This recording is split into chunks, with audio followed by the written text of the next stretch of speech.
3 days ago, I turned 105 years old. This morning, I got up on my own, dressed on my own, and cooked my own breakfast in the same kitchen I have cooked in for 51 years.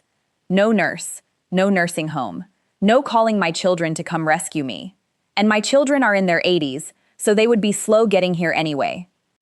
25 years ago, not one person in my family believed this morning would ever happen, because back then, my blood sugar was trying to take all of it away. If you are watching this, I would wager somebody is worried about you.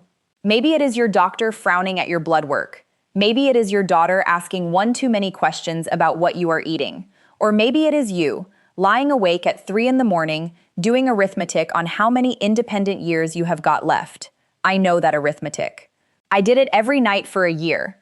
At 80, my fasting sugar sat near 180, and everybody gave me the same advice. Cut the bread, cut the potatoes, cut everything that made a meal worth sitting down for.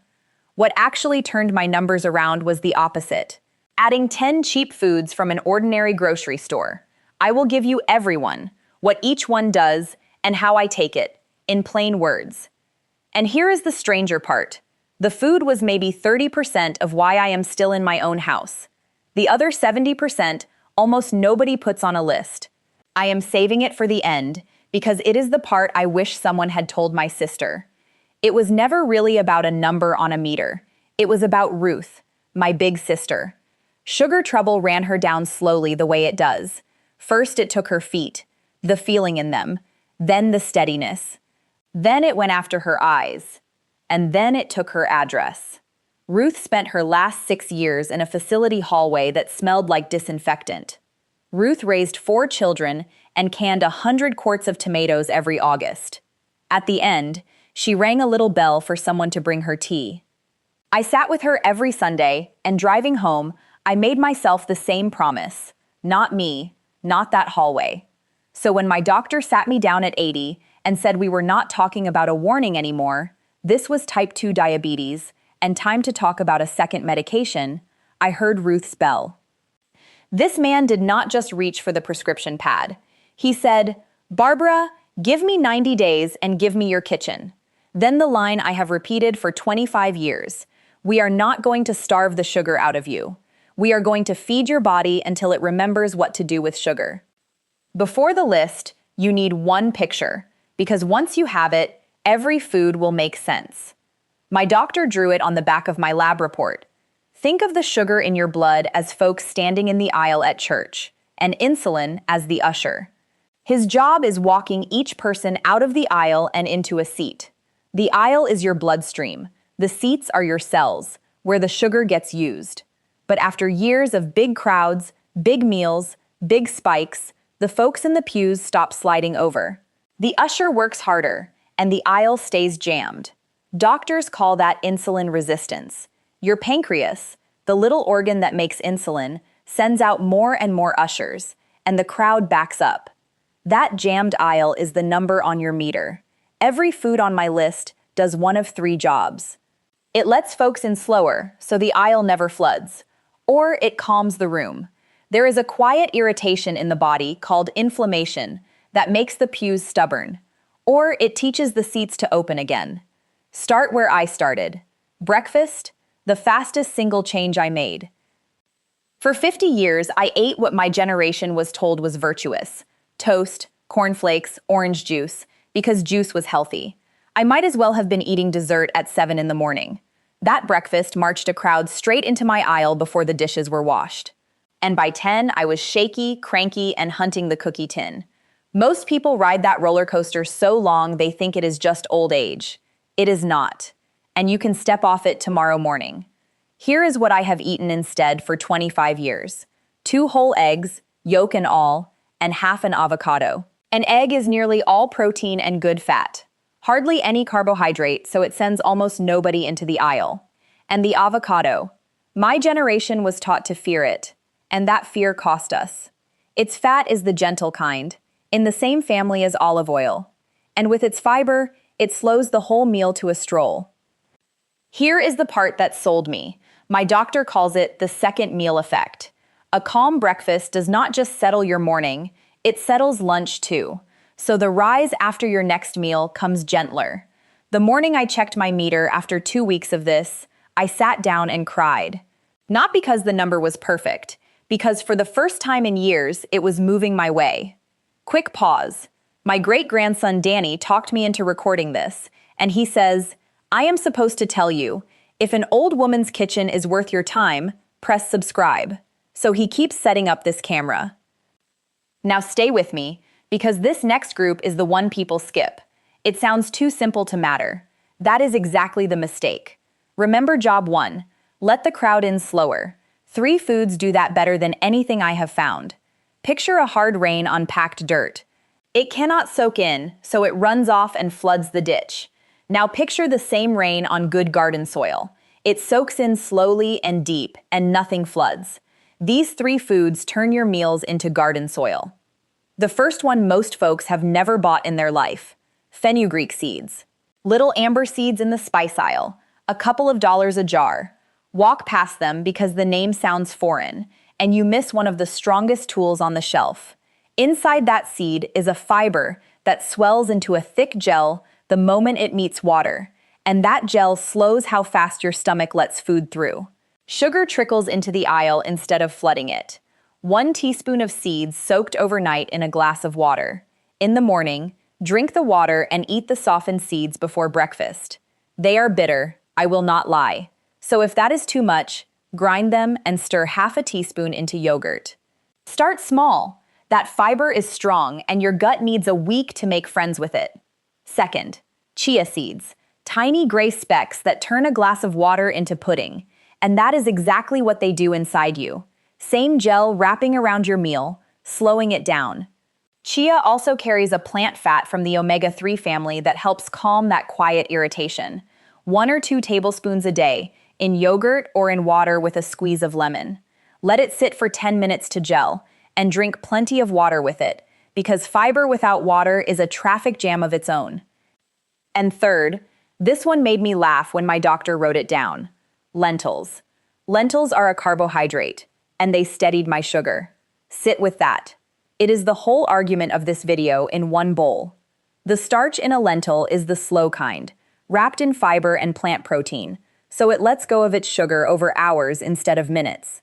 Lentils carry that second meal effect too. Lentil soup at noon kept my supper reading gentler. I swapped them in for white rice and white potatoes 3 or 4 times a week, half a cup to a cup cooked. Soup in winter, cold with oil, and a splash of vinegar in summer. Cheap as dirt and twice as filling. But here is where it gets interesting. Slowing the crowd was only job 1. My numbers came down and then they stalled. What got them moving again lives in my spice cabinet. Before I tell you, if somebody you love is fighting their numbers, send them this video. Nobody sat our generation down and taught us this. 2 tools, both cheaper than a Sunday paper. First, cinnamon. But hold on, because the kind matters, and most folks grab the wrong jar. Everyday grocery cinnamon is cassia, and taken daily in real amounts, it carries a compound called coumarin that is hard on the liver. The jar you want says Ceylon, safer for every day. Cinnamon carries plant compounds that help insulin get a better grip, and it slows the stomach a touch. 1/4 to a half teaspoon a day, in oatmeal or coffee, and take it with a carbohydrate meal. That is when you want the grip. Second, if you own a glucose meter, you can watch this one work tonight. Apple cider vinegar.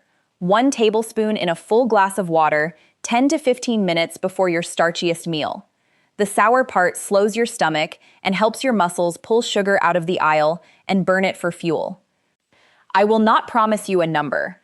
I am not your doctor, and everybody is different. Here is what my meter showed me. The after-supper climb that used to scare me flattened out within days. 2 rules, and do not skip them. Never drink it straight. Always in water, because straight vinegar is cruel to tooth enamel and your throat. And the second rule matters more than anything else I will say today, so lean in close. If you take medication for your blood sugar, pills, or insulin, these foods stack on top of that medicine.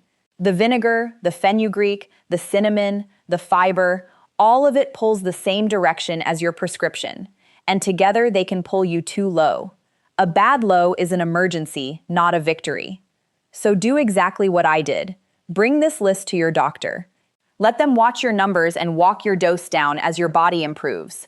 Mine lowered my dose step by step across that first year, checking my readings the whole way, and I never changed a single pill on my own.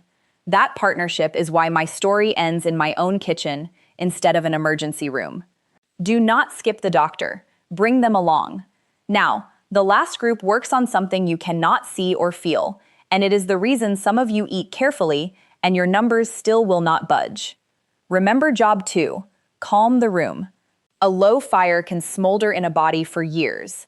Doctors call it chronic inflammation, and it garbles the signal between insulin and your cells. The usher is talking, the pews cannot hear him. 3 foods hush that noise for me. Fatty fish twice a week, salmon when it is payday.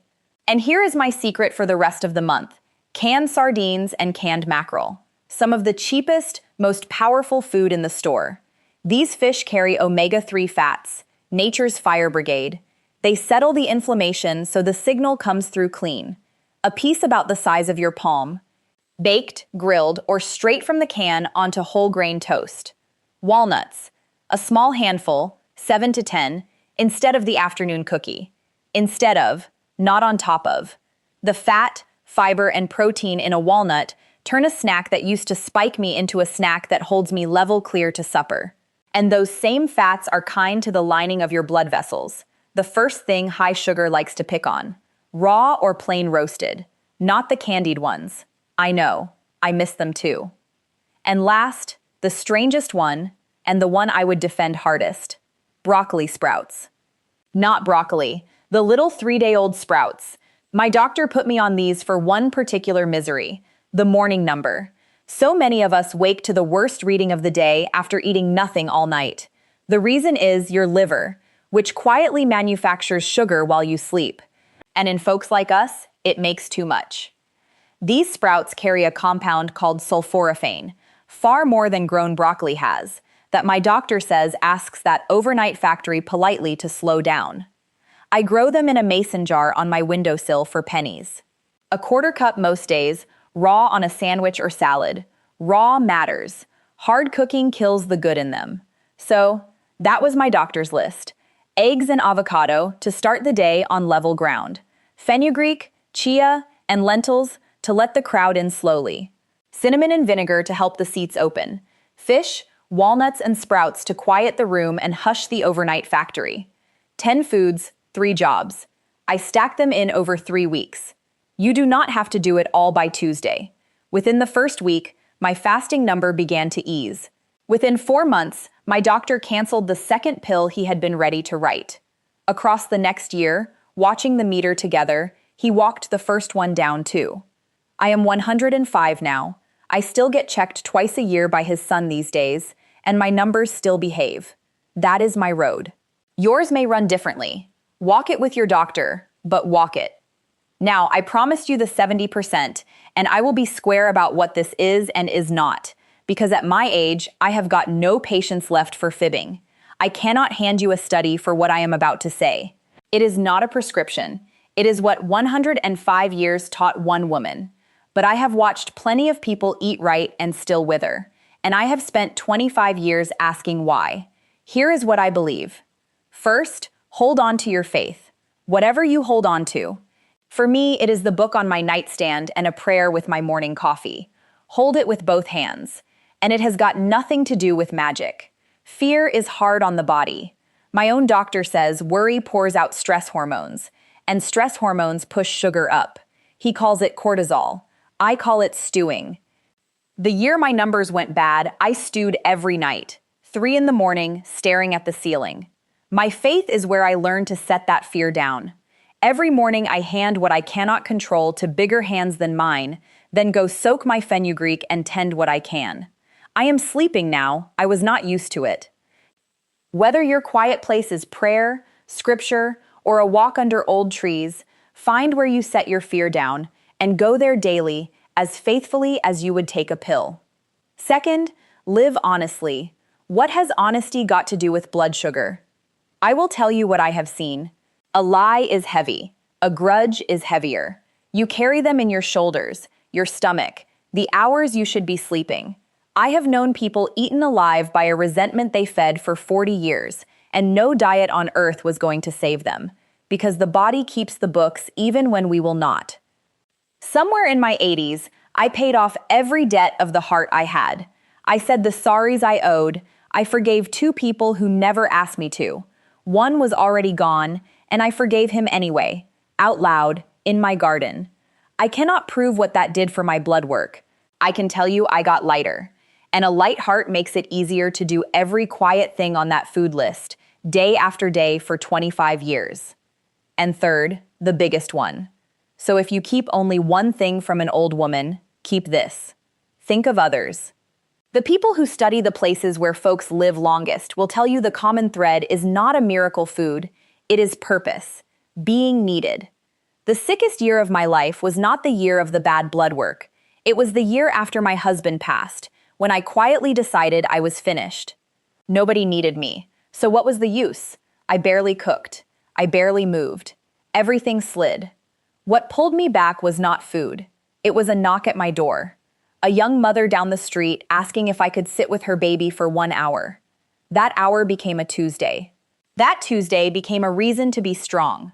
Here is the plain mechanics. Nothing mystical. Purpose gets you out of bed gets you moving. Moving gets you cooking real food, and sleeping like a person with a clean heart. That is the whole engine. Purpose is the key that starts it. So here is my prescription, and it costs less than the fenugreek. Find somebody to help this week. Check on the neighbor nobody checks on. Call the person from church who dropped off everybody's list. You are making lentil soup anyway. Make it big and carry half next door. Teach a grandchild to grow sprouts in a jar. They will think it is a science project, and you will be handing them 50 good years. The fastest way to feel valuable is to be valuable to somebody, and a person who feels valuable fights for their health, because they have got somewhere to be. That is the whole of it. That is why I am not in the hallway that took my sister. Not because my body skipped old age. It did not. But because every morning there is food that works with me instead of against me. A fear I know where to set down. A clean ledger. And people who would notice by noon if my kitchen light did not come on. Tomorrow I will cook my own breakfast again. 2 eggs, half an avocado. And I will say a prayer for every one of you watching with a number that scares you, because I know that 3 in the morning arithmetic, and it can come out different. Now do something for me.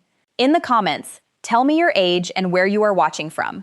If you try the vinegar tonight, come back and tell me what your meter said. Danny reads every comment to me on Sundays, and what you tell us decides what we film next. 105 years, and I am still collecting reasons to be here. You just gave me one more.